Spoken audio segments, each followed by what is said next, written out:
கன்னி ராசி அன்பர்களுக்கு இந்த காலகட்டம் செவ்வாயினுடைய பெயர்ச்சி 8ஆம் இடத்துல பெயர்ச்சி ஆகிறார்.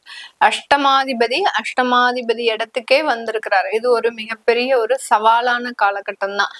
இந்த கன்னி ராசி அன்பர்களுக்கு எல்லா நாளுமே சவாலாதான் மேடம் இருக்கு, இது என்ன புதுசா எங்களுக்கு அப்படின்னு கேட்கக்கூடிய ஒரு நபர்கள்லாம் இருக்கிறாங்க. ஏன்னா கன்னி ராசி அன்பர்கள் எல்லாத்துலயுமே பாத்தீங்கன்னா ரொம்ப ஸ்மார்ட்டாக, இவர்களால சமாளிக்க முடியாத பிரச்சனைகளே கிடையாது. அந்த அளவுக்கு எல்லா பிரச்சனைகளிலையும் ஒரு என்ன சொல்றது, ஒரு எக்ஸ்பீரியன்ஸ் அப்படின்றது வச்சிருப்பாங்க.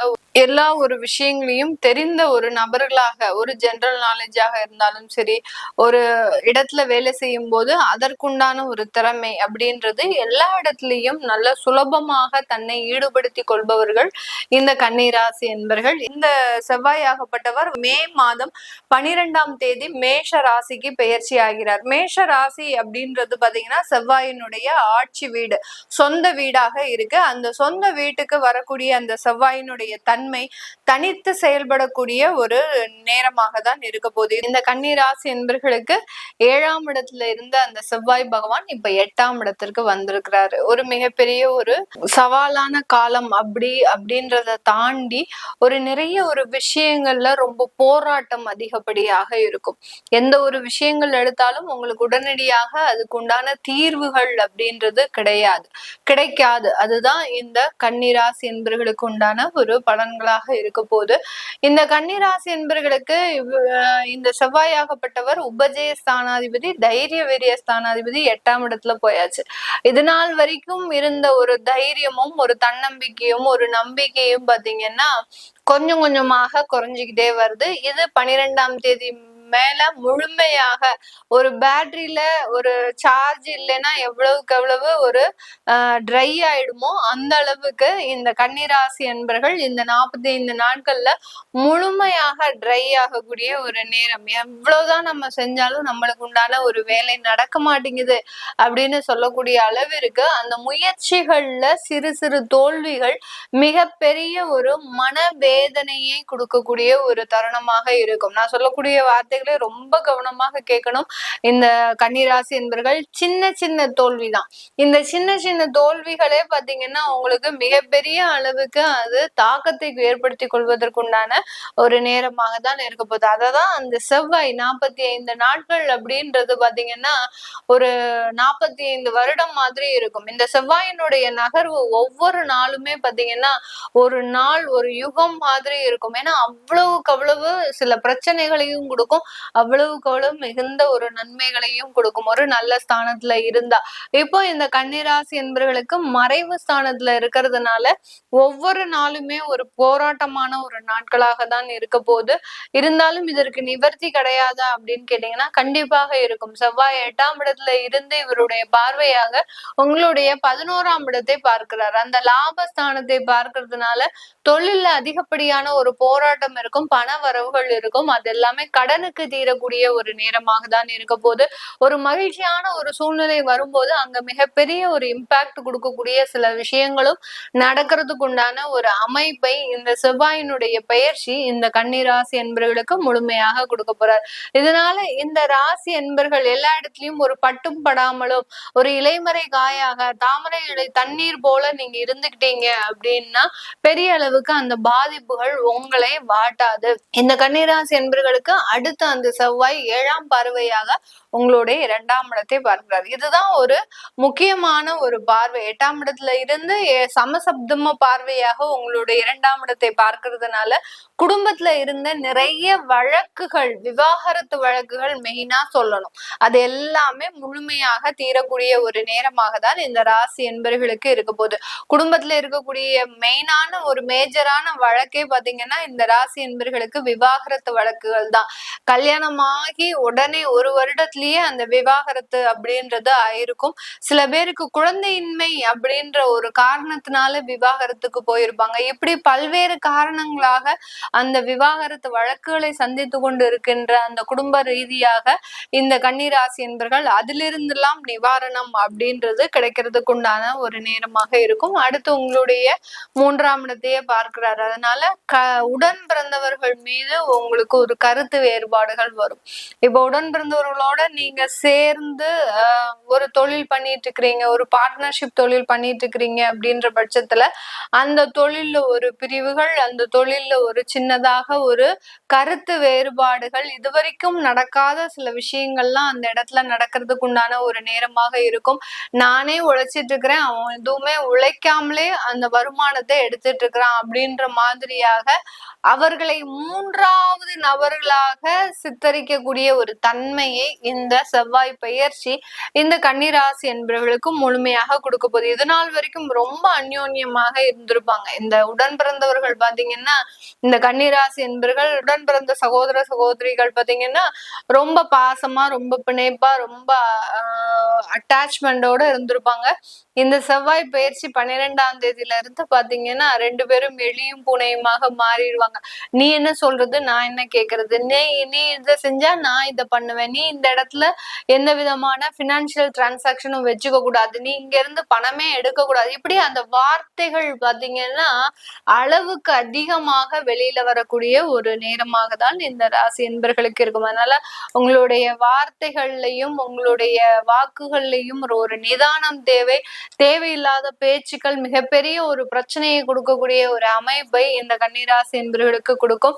இது எல்லாமே இப்போ நம்ம கோச்சார நிலவரப்படி பலன்களை கணிச்சு சொல்லியிருக்கிறோம். இந்த கன்னிராசி என்பவர்களுக்கு இப்ப நடக்கக்கூடிய இந்த தசா புத்தி அப்படின்னு பார்க்கும்போது சனி அல்லது புதன் திசை நடக்கும். இந்த புதன் திசை, சனி திசை இவர்களுக்கு சாதகமாக இருக்குமா? இந்த செவ்வாய் பயிற்சி அவர்களுக்கு அதுல எந்த விதமான இம்பாக்ட கொடுக்க போகுது அப்படின்னு கேட்கணும் விருப்பப்படுறவங்க கீழே இருக்கிற நம்பருக்கு வாட்ஸ்அப்ல அப்பாயின்மெண்ட் வாங்கிட்டு நீங்க கன்சல்ட் பண்ணிக்கலாம். உங்களுடைய குழந்தைகளுக்கு ஜாதகம் எழுதணும், நியூமராலஜி படி பேர் வைக்கணும்னு நினைக்கிறவங்களும் கீழே இருக்கிற நம்பருக்கு வாட்ஸ்அப் பண்ணுங்க. உங்களிடமிருந்து விடைபெறுவது உங்கள் ஆஸ்ட்ரோபூர். நான் நன்றி, வணக்கம். கெட்டவன் கெட்டில் கிட்டிடும் ராஜயோகம் அப்படின்னு சொல்லுவாங்க. அந்த ராஜ யோகத்தை பெறக்கூடிய ஒரு நேரம். கன்னிராசி என்பவர்களுக்கு இப்போ இருக்கக்கூடிய மிகப்பெரிய எதிரி யாருன்னா, இந்த மாதிரிலாம் சிலதெல்லாம் செஞ்சீங்க அப்படின்னா இந்த செவ்வாய் பெயர்ச்சி கன்னி ராசி என்பவர்களுக்கு திடீர் அதிர்ஷ்டத்தையும் திடீர் யோகத்தையும் கொடுக்கக்கூடிய ஒரு அமைப்பை கொடுத்துரும். திடீர் அதிர்ஷ்டம் திடீர் யோகம்னா எனக்கு லாட்ரி விழுமா, நிறைய பேர் கேட்கறது. கன்னி ராசி அன்பர்களுக்கு செவ்வாய் பெயர்ச்சி பலன்கள். இந்த கன்னி ராசி அன்பர்களுக்கு பார்த்தீங்கன்னா இப்போ ஒவ்வொரு விஷயமும் நல்லா சிறப்பாக மாறக்கூடிய ஒரு நேரமாக மாறிட்டு இருக்கு. காரணம் என்னன்னா, சனியோட பொசிஷன் நல்லா இருக்குது, குரு நல்லா இருக்காரு, குரு பயிற்சியாக போகிறாரு. இது எல்லாமே ஒரு சிறப்பு மிக்க ஒரு காலகட்டமாக கன்னிராசி என்பது ரொம்ப நாளுக்கு அப்புறம் நடக்க போகுது. அதுவும் இந்த செவ்வாய் பயிற்சி ரொம்ப விசேஷம் என்னன்னு கேட்டிங்கன்னா, இது ஆட்சி பெறக்கூடிய செவ்வாய், மூல திரிகோண பலம் பெற்ற செவ்வாய். அப்போ இந்த காலகட்டத்தில் நீங்கள் செய்யக்கூடிய முயற்சிகள் எல்லாமே பெரிய லெவலில் வெற்றியை கொடுக்கும். அதே போல் அந்த முயற்சி செய்வதனால் என்னென்னலாம் நடக்கும் அப்படின்னா, நிறைய பேருக்கு பொருளாதார வளர்ச்சி ஏற்படும், புதிய வாய்ப்புகள் கிடைக்கும். நான் முயற்சி பண்ணும் நடக்கலை அப்படின்னு சொல்லக்கூடிய விஷயங்கள் நிறைய பேருக்கு இருக்குது. திருமண வாய்ப்புகள் தவற விட்டுருக்காங்க, திருமணம் நடக்காமல் இருக்குது, சில பேர் முயற்சி பண்ணி கூட குழந்தை பேர் கிடைக்காம இருக்குது. அப்போ அனைத்து விதமான முயற்சிகளும் செய்வதற்கு இந்த செவ்வாயுடைய ஆசீர்வாதம் கண்டிப்பாக வேணும். அவர் வருகின்ற மே மாதம் 11ஆம் தேதி முதல் ஜூன் மாதம் 21ஆம் தேதி வரை, அதாவது 40 நாட்களுக்கு மேஷ ராசியிலிருந்து மிகப்பெரிய ஒரு பலனை கண்டிப்பாக கொடுக்க போகிறார். இந்த 8ஆம் இடத்துல, அதுவும் முக்கியமாக 3ஆம் அதிபதி 8ஆம் இடத்துல இருக்கிறது ரொம்ப விசேஷம். கெட்டவன் கெட்டில் கிட்டிடும் ராஜயோகம் அப்படின்னு சொல்லுவாங்க. அந்த ராஜ யோகத்தை பெறக்கூடிய ஒரு நேரம். ராஜயோகம் அப்படின்னா எல்லாரும் நினச்சிக்கிறாங்கன்னா நம்ம ராஜாவாயிடுவோம், அப்படி கிடையாது. உங்களுடைய முயற்சிகள் வெற்றியை கொடுக்கும். எல்லாரும் முயற்சி பண்ணுறாங்க, நடக்குதா அப்படின்னு கேட்டால் நடக்கலை. ஆனால் நீங்கள் ஒரு வாட்டி முயற்சி பண்ணாவே இந்த வாட்டி நடந்துடும். அந்த மாதிரி ஒரு யோகத்தை கொடுக்கக்கூடிய ஒரு அற்புதமான இடத்துல இந்த செவ்வாய் பகவான் பயிற்சி ஆக போகிறார். அப்போ கன்னிராசி என்பது நீங்கள் என்ன பண்ணணும்? கன்னிராசி என்பதுக்கு இப்போ இருக்கக்கூடிய மிகப்பெரிய எதிரி யாருன்னா, கடன் பிரச்சனை, பணம் இல்லாததான். நிறைய பேர் பணத்தை இழக்கக்கூடிய ஒரு சூழல்லாம் நிறைய நடந்திருக்கு லாஸ்ட்டு ஒரு 3 இயர்ஸாக. அது பணம் வந்து ஷேர் மார்க்கெட்டில் போயிருக்கோம், ஏதாவது கிரிப்டோ கரன்சியில் இன்வெஸ்ட் பண்ணி போயிருக்கோம், இல்லை வெளில எங்கேயாவது பணம் கொடுத்து வந்தாலும் போயிருக்கோம், இல்லை ஏதாவது ஒரு வகையில் பணத்தை இழக்கக்கூடிய ஒரு சூழல் கன்னிராசி என்பவர்களுக்கு லாஸ்ட்டு 3 இயர்ஸாக இருந்துச்சு. அதெல்லாம் எப்படி சார் சம்பாதிக்கிறதுனே தெரியல சார், நான் எப்படி அதெல்லாம் சம்பாதிக்க போகிறேன், வீட்டிலலாம் சொல்லலை சார் அப்படின்னு சொல்லக்கூடிய ஆண்களும் பெண்களுமே இருக்காங்க. அப்படி இருக்கக்கூடியவர்களுக்கு இது ஒரு அற்புதமான காலகட்டம். இந்த காலகட்டத்தில் புதிய முயற்சிகள் ஏதாவது செய்யலாம். புதிய முயற்சிகள்னு சொல்லும்போது, ஒரு வேலையில் இருக்கீங்க, வேலையை நீங்கள் அப்கிரேட் பண்ணிக்கலாம். அடுத்த நிலைக்கு செல்வதற்கு மாதம் ஒரு 50,000 வாங்குறீங்க, அடுத்த லெவலுக்கு எப்படி போகலாம் அப்படின்னு யோசிக்கக்கூடிய ஒரு நேரம். வேலை இல்லாதவர்களுக்கு வேலை வாய்ப்பு கிடைக்கக்கூடிய நேரம். திடீர் அதிர்ஷ்டம் திடீர் யோகம் உண்டு சார். அதான் அங்கே ரொம்ப விசேஷம். திடீர் அதிர்ஷ்டம் திடீர் யோகம்னா எனக்கு லாட்ரி விழுமா? நிறைய பேர் கேட்குறது. எனக்கு வந்து பார்த்திங்கன்னா வர்ற காலில் எப்படியும் ஒரு டெய்லி ஒரு 2 கால் 3 கால் எனக்கு லாட்ரி விழுமா அப்படின்னு கேட்குறாங்க. லாட்ரி எல்லாருக்கும் விழுமான்னு கேட்டால் கிடையாது. புதையல் யாருக்கும் கிடைக்குமானா கிடைக்காது. ஆனால் நல்ல வாழ்க்கை உங்களுடைய முயற்சிகள் மூலமாக செயல்கள் மூலமாக நடக்கும். அதுதான் என்னை பொறுத்த வரைக்கும் அதிர்ஷ்டம் யோகம்னு சொல்லுவேன். லாட்ரி இன்னைக்கு விழும் 50,000 விழும், 50,000 செலவு பண்ணி அடுத்து திருப்பி விழுமா? விழாது. அப்போ ஆனால் அதுவே நிரந்தர வருமானமாக இருந்தால் கண்டிப்பாக வந்துக்கிட்டே இருக்குமா இல்லையா? அப்போ நிரந்தர வருமானத்திற்கான ஒரு வேலையை பார்ப்பது நல்லது. அது இந்த நேரத்தில் நடக்கும். நிரந்தர வருமானத்திற்கான ஒரு தொழிலை தேடுவது நல்லது. அது இந்த நேரத்தில் நடக்கும். ஏற்கனவே ஒரு தொழில் பண்ணுறீங்க, அதில் ஏதோ ஒரு வருமானம் வந்துட்டு இருக்கு, அது போதுமான அளவு இல்லை, அதனால தான் கடன் பிரச்சனை. ஆனால் இப்போ எனக்கு வந்து வருமானத்தை அதிகப்படுத்தணும் அப்படின்னு நினைக்கக்கூடியவர்கள் புதுசாக ஏதாவது தொழில் தொடங்கக்கூடிய நேரம், புதுசாக யார் மூலமாக பணம் வந்து அந்த பணத்தை உங்களுடைய தொழில் முதலீடு செய்து பணத்தை பெருக்கிக் கொள்ளக்கூடிய நேரம், புதிய வாய்ப்புகள் கிடைக்கக்கூடிய நேரம், அதெல்லாம் தான் அதிர்ஷ்டம். அப்போ இதெல்லாம் அதிர்ஷ்டம்னா நீண்ட கால அதிர்ஷ்டமாக மாறிடும். அதெல்லாம் செய்து கொள்ளக்கூடிய நேரம். ஆனால் இதற்கு நீங்கள் நிறைய முயற்சிகள் இருக்கணும். பிரம்ம பிரயத்தனம் சொல்லுவாங்க. அதிகமான முயற்சிகளை எடுக்க வேண்டும். 1 வாட்டி 2 வாட்டி 3 வாட்டிலாம் பத்தாது. நீங்கள் கண்டினியூஸாக அந்த விஷயங்களை செஞ்சுக்கிட்டே வரணும். அது வேலை தேடுறீங்கன்னா கண்டினியூஸாக ட்ரை பண்ணணும். வேலை மாறணும்னு நினைக்கிறீங்கன்னா கண்டினியூஸாக ட்ரை பண்ணணும். தொழில் முன்னேற்றம் பண்ணணும்னு நினச்சிங்கன்னா எங்கெல்லாம் நீங்கள் உங்களுக்கு பாசிபிலிட்டி இருக்கோ, எங்கெல்லாம் வாய்ப்பு இருக்கோ, அதுக்கெல்லாம் அதிகமான முயற்சிகள் செய்தீர்களானால் அதற்கான உழைப்புக்கான அங்கீகாரத்தை, உழைப்பிற்கான உங்களுக்கு வெகுமதியை வெல்லக்கூடிய ஒரு அற்புதமான பயிற்சியாக அந்த செவ்வாய் பயிற்சி மாறிடும். இதில் ஒரு நெகட்டிவ் இருக்குது. என்னென்னா, திருமண வாழ்க்கையில் ஏதாவது பிரச்சனை இருக்குது, சண்டை சச்சரவு இருக்குன்னா கொஞ்சம் அமைதியாக இருக்கணும். இல்லைனா தேவையில்லாத சண்டை பெருசாயிரும். இந்த 8ஆம் இடத்துல கூடிய செவ்வாய் என்ன பண்ணும்? 7ஆம் பார்வையாக 2ஆம் வீட்டை பார்ப்பார். வாயை மூடிட்டு கொஞ்சம் அமைதியாக இருக்கணும். உங்களுக்கு ஏதாவது பிரச்சனை இருக்குது, அது வந்து குடும்பத்தில், வெளியில், இல்லை வேறு ஏதாவது அம்மா அப்பா கூட, வேறு ஏதாவது அண்ணன் தம்பி கூட ஏதாவது ஒரு பிரச்சனை இருக்குன்னா அந்த பிரச்சனையை பெருசாகக்கூடிய ஒரு நேரமாக இருக்கும். கொஞ்சம் கேர்ஃபுல்லாக இருங்க. அதேமாதிரி உடம்புல யாருக்கெல்லாம் பிபி இருக்கோ அவங்கெல்லாம் கொஞ்சம் கேர்ஃபுல்லாக இருக்கணும். ஏன்னா இந்த 8ஆம் இடத்துல செவ்வாய் வரும்போது என்னன்னா பிபி அதிகமாகிறதுக்கான சூழ்நிலை. என்ன சண்டை வரும், ஏதாவது ஒரு பிரச்சனை வரும், ஒரு நெருக்கடி வரும், உடனே என்ன பண்ணுவீங்க நீங்கள்? உடனே உங்களுக்கு உடம்பு பாதிப்பை கொடுத்துரும். அதில் மாதிரி ப்ராப்ளம் இருக்கக்கூடியவர்கள் ஜாக்கிரதையாக இருந்து கொள்வது நல்லது. அதே போல் வெளியூர் வெளிநாடு வாய்ப்புகள் தேடி வரும். வெளியூர் போய் வேலை பார்ப்பதற்கான அமைப்பு வரும். வெளிநாடு சென்று வேலை பார்ப்பதற்கான அமைப்பு வரும். அதற்கான முயற்சிகளை செய்வது சிறப்பு. இந்த மாதிரிலாம் சிலதெல்லாம் செஞ்சீங்க அப்படின்னா இந்த செவ்வாய் பயிற்சி கன்னி ராசி அன்பர்களுக்கு திடீர் அதிர்ஷ்டத்தையும் திடீர் யோகத்தையும் கொடுக்கக்கூடிய ஒரு அமைப்பை கொடுத்துரும். அதேமாதிரி திருமணம் பார்க்குறீங்கன்னா மட்டும் கொஞ்சம் வரனை ஜாக்கிரதையாக பார்க்கணும். இந்த 8ஆம் இடத்துல செவ்வாய் என்ன பண்ணுன்னா, வரன் பார்க்கும் பொழுது ஏதாவது தவறு நடப்பதற்கான வாய்ப்புகள் உண்டு.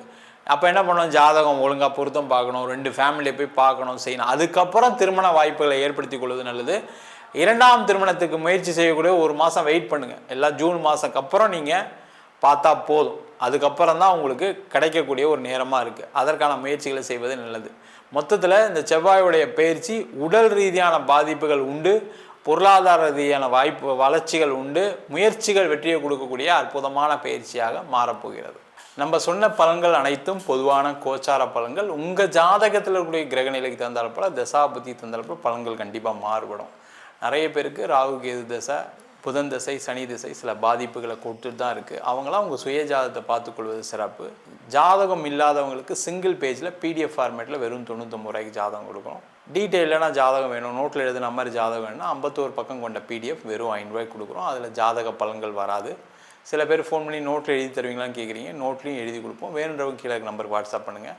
நம்ம வீனஸ் ஆஸ்ட்ரோ அகாடமியில் அடிப்படையிலேருந்து ஜோதிட பயிற்சி வகுப்புகள் நடத்திட்டுருக்கோம். ஒரு பலன் எப்படி சொல்கிறது ஜாதகத்தை பார்த்த உடனே அப்படின்ற வகுப்பு நல்லா சிறப்பான முறையில் எடுத்துகிட்ருக்கோம். அது மட்டும் இல்லாமல் திருமண பொருத்தம், வாஸ்து, நியூமராலஜி, பிரசன்ன ஜோதிட முறைகளில் தாம்பூல பிரசனம், சோழி பிரசனம், ஜாமக்கோல் பிரசனம் போன்ற பல பிரசன வகுப்புகள் நடத்திட்டுருக்கோம். ஆண் பெண் இருபாலரும் படிக்கலாம். வயது வரம்பு கிடையாது. குறைந்த கடனில் வகுப்பு நடத்திட்டுருக்கோம். நேரடி வகுப்பாக நடக்குது. வெளியூர் வெளிநாட்டில் இருக்கவங்க ஆன்லைன் வகுப்புலையும் சேர்ந்து படிக்கிறாங்க. படிக்கணும் விருப்பப்படுறோம் கீழே நம்பருக்கு வாட்ஸ்அப் பண்ணிட்டு பயிற்சிக்கான விவரங்களை தெரிந்து கொள்ளலாம். உங்களிடமிருந்து விடைபெறுவது வீனஸ் பாலாஜி. சர்வஜனா சுகினோ பவந்து.